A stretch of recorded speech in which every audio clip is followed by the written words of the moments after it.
মানুষ কখনো পাহাড়ে হোঁচট খায় না। মানুষ খায় ছোট, ছোট নুড়ি পাথর, ছোট, ছোট ইট, বালিকণা এগুলোতে। পাহাড়ের মতন বিশাল কিছুর জন্য আমরা সতর্ক থাকি, প্রস্তুত থাকি। কিন্তু আমরা পড়ে যাই ছোট, ছোট সেই সামান্য কিছুর জন্য, যেগুলোকে আমরা অবহেলা করি।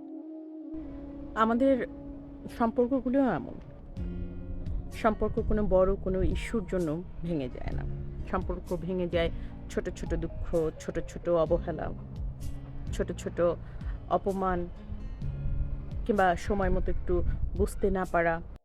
আমরা অনেক সময় ভাবি যে এত ছোট্ট একটা বিষয় নিয়ে ওই মানুষটা রাগ করলো কেন? কিন্তু আপনি খোঁজ নিয়ে দেখেন ওই রাগের পিছনে অনেকগুলো ব্যথা লুকিয়ে আছে। অনেকগুলো অভিমান লুকিয়ে আছে। তাই একটা সম্পর্ক টিকিয়ে রাখতে বড় কিছুর প্রয়োজন হয় না। প্রয়োজন হয় ছোট, ছোট এফোর্ট।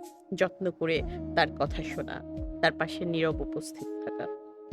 আহ ছোট্ট একটা টেক্সট, একটু খোঁজ নেয়া, একটু দুঃসময়ে একবার বলা, "আমি আছি তো।"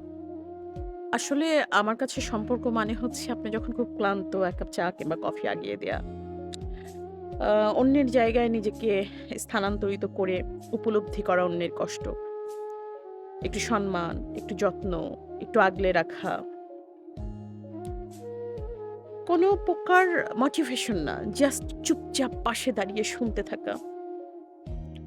মানুষটা গড় করে আপনার কাছে বলে হালকা হবে, কাঁদবে।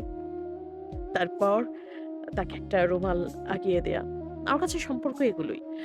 একটা গাছ যেমন প্রতিদিন চর্চা করতে হয়, পানি দিতে হয়, পর্যাপ্ত সূর্যের আলো লাগছে কিনা নিশ্চিত করতে হয়। তারপরেই গাছটা বেড়ে উঠে ফল দেয়। সম্পর্কও ঐরকম। যত্নে সম্পর্ক টিকে থাকে। ছোট, ছোট অবহেলা সম্পর্ককে গুঁড়িয়ে দেয়। তাই যত্ন নিতে শিখুন, কেয়ার করতে শিখুন। তারপরই সুমিষ্ট ফসল আপনি ঘরে তুলতে পারবেন।